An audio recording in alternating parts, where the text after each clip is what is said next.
আসসালামু আলাইকুম। পোলাও, পরোটা বা নান রুটির সাথে খাওয়ার জন্য বটি কাবাব দারুণ একটি আইটেম। আর কোনো আয়োজনে বা বিশেষ দিনে তো বটি কাবাবের তুলনাই হয় না। তবে বটি কাবাব কয়লা চুলা ছাড়া তৈরি করা যায় না, এটা সত্যি নয়। চাইলে গ্যাসের চুলায় তৈরি করতে পারেন সুস্বাদু এই কাবাব। আজকে চুলায় কিভাবে ভীষণ মজাদার ও পারফেক্ট চিকেন বটি কাবাব তৈরি করবেন সেই রেসিপিটাই শেয়ার করব। বটি কাবাবের কালার এতটা আকর্ষণীয় হবে কেউ বিশ্বাসই করতে চাইবে না এটা ঘরে তৈরি। খুব সুন্দর স্মোকি ফ্লেভার কাবাবকে করে তুলবে আরও রুচিসম্মত। অনেকগুলো দরকারি টিপস আপনাদের সাথে শেয়ার করব, যে টিপসগুলো যে কোনো কাবাব তৈরির ক্ষেত্রে কাজে লাগাতে পারবেন। চলুন দেখিয়ে দিই অল্প মশলায় সুস্বাদু বটি কাবাব তৈরির খুব সহজ রেসিপি।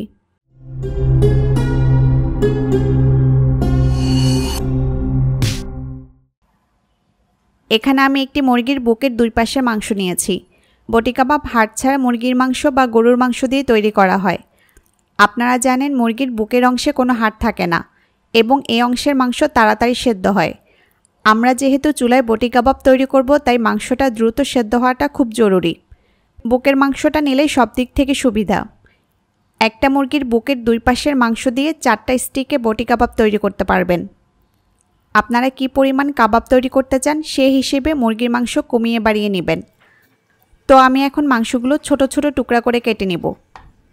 প্রথমে আমি বুকের অংশটা মোটামুটি সমানভাবে 4 ভাগ করে কেটে নিব। আমি কিভাবে কাটছি একটু খেয়াল করলেই বুঝতে পারবেন। কেটে নিয়েছি। এখন প্রতিটা টুকরা আরও 3 বা 4 ভাগ করে কেটে নিব। আপনারা যেভাবেই কাটেন না কেন পিসগুলো বেশি বড় আর বেশি মোটা যাতে না হয়, এতে সেদ্ধ হতে টাইম বেশি লাগবে। আর অবশ্যই যে জিনিসটা খেয়াল রাখবেন তা হচ্ছে প্রতিটা পিস যাতে সমান হয়, তাহলে একই সময় সবগুলো চিকেন পিস সেদ্ধ হবে। কোনোটা ছোট কোনোটা বড় হলে দেখা যাবে কোনোটা সেদ্ধ হয়েছে আবার কোনোটা কম সেদ্ধ হয়েছে, খেতেও কিন্তু ভালো লাগবে না। দেখুন আমি ছোট ছোট পিস করে কেটে নিয়েছি। সবগুলো পিস মোটামুটি একই রকম করে কাটার চেষ্টা করেছি। চিকেন পিসগুলো একটি বাটিতে নিয়ে নিলাম। সব মিলিয়ে এখানে প্রায় 200 গ্রামের মতো বোনলেস চিকেন পিস আছে। এবার কিছু মশলা দিয়ে চিকেন পিসগুলো ম্যারিনেট করব।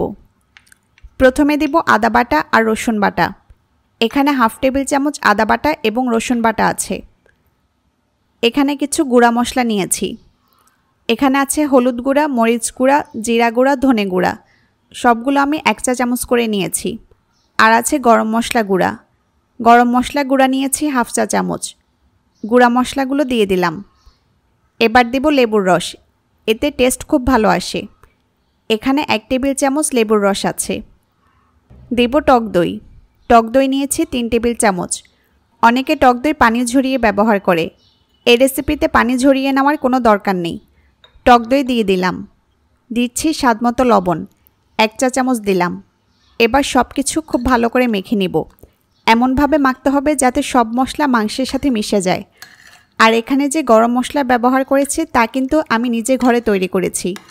লিংক উপরের আই বাটন ও নিচের ডেসক্রিপশন বক্সে পাবেন। মশলা দিয়ে মাংসটা ম্যারিনেট করাটা কিন্তু খুবই ইম্পর্ট্যান্ট। এই ম্যারিনেটের প্রসেসের উপরেই কিন্তু কাবাবের স্বাদ নির্ভর করে, তাই আপনারা প্রসেসটা খুব ভালোভাবে খেয়াল করবেন আমি কিভাবে করছি।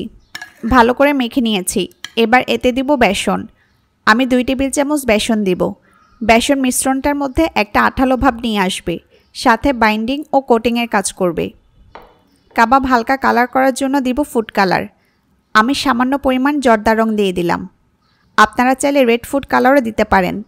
ফুড কালার দিলে কাবাবে সুন্দর একটা কালার আসে, তবে যদি দিতে না চান না দিলেও সমস্যা নেই। সব কিছু ভালোভাবে মিশিয়ে নিচ্ছি। আমি খুব ভালো করে মিশিয়ে নিয়েছি। সবশেষে দিব সামান্য পরিমাণ সাধারণ রান্নার তেল। এখানে আপনারা যে কোনো তেল ব্যবহার করতে পারবেন, চাইলে অলিভ অয়েল বা সরিষার তেলও দিতে পারবেন। 1 টেবিল চামচের মতো তেল দিব। এতে মশলাগুলো মাংসের গায়ে গায়ে লেগে থাকবে। আবারও ভালো করে মিশিয়ে নিচ্ছি। ভালো করে মিশিয়ে নেওয়া হয়ে গেছে। এবার র্যাপিং পেপার দিয়ে পাত্রটা ঢেকে দিচ্ছি।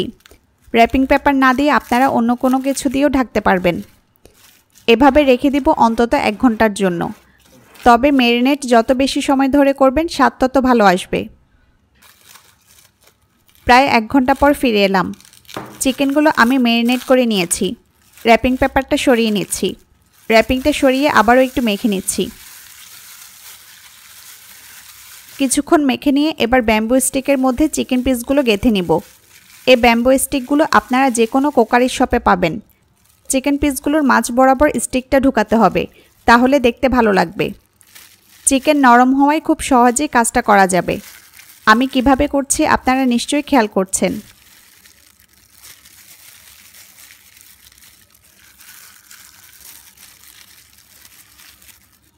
দেখুন আমি একটা স্টিকে চিকেন গেঁথে নিয়েছি।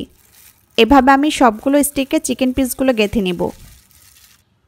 দেখুন 4টা স্টিকের গায়ে চিকেন পিসগুলো সুন্দরভাবে গেঁথে নিয়েছি। আর এখানে বাড়তি কিছু মশলা রয়ে গিয়েছে, এগুলোরও কাজ আছে। আমি মশলাগুলো একপাশে আপাতত রেখে দিচ্ছি। কাবাব ভাজার জন্য চুলায় একটা প্যান বসিয়ে দিয়েছি। প্যানে সামান্য সাধারণ রান্না তেল দিয়ে দিলাম। একটা ব্রাশের সাহায্যে প্যানের চারপাশে তেল লাগিয়ে নিচ্ছি। চুলার আঁচ লো এবং মিডিয়ামের মাঝামাঝি রেখেছি। এভাবে তেলটা ব্রাশ করে নিলে কাবাবটা তাড়াতাড়ি পুড়ে যাবে না এবং কাবাবের আউটলুকটা ভালো আসবে। এখন তেল গরম হওয়া পর্যন্ত অপেক্ষা করব। তেল গরম হয়ে এসেছে। এবার আমি একটা একটা স্টিক তেলের মধ্যে দিয়ে দিব। স্টিক দেওয়ার পর বুঝতে পারছেন তেল কতটা গরম হয়েছে। আর চুলার আঁচ কমানো আছে। চুলার আঁচটা খুব গুরুত্বপূর্ণ, কারণ চুলার আঁচ বেশি কমানো থাকলে চিকেন পিসগুলো পানি ছেড়ে দিবে। আবার বেশি বাড়ানো থাকলে চিকেন পিসগুলো দ্রুত পুড়ে যাবে, অথচ ভালোভাবে সেদ্ধ হবে না। তাই চুলার তাপটা বুঝে শুনে রাখতে হবে। স্টিকগুলো দিয়ে ঢাকনা দিয়ে ঢেকে দিব। প্রায় 5 মিনিট পর আমি ঢাকনা তুলে নিচ্ছি। এবার বেঁচে যাওয়া মশলাগুলো একটা ব্রাশের সাহায্যে আমি চিকেন পিসগুলোতে লাগিয়ে দিচ্ছি।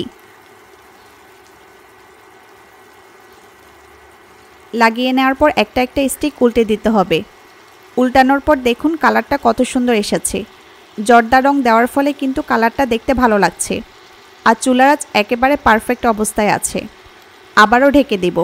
ঢেকে দিলে তাপটা সমানভাবে চিকেন পিসগুলোতে লাগবে এবং সমানভাবে সেদ্ধ হবে। আমি ঢেকে দিয়ে চিকেনগুলো মোটামুটি সেদ্ধ করে নিয়েছি। আর চিকেন সেদ্ধ হতে কিন্তু বেশি টাইম লাগে না। ঢেকে আমি সব মিলিয়ে 10 মিনিটের মতো রেখেছি। আর ঘুরিয়ে ঘুরিয়ে স্টিকগুলো চারপাশে সেদ্ধ করেছি। এখন চিকেন পিসগুলোর গায়ে দাগ লাগতে শুরু হয়েছে। আর ঢাকতে হবে না। এখন ঘুরিয়ে ঘুরিয়ে চারপাশ ঝলসে নিব। চুলার আঁচ লো এবং মিডিয়ামের মাঝামাঝি আছে।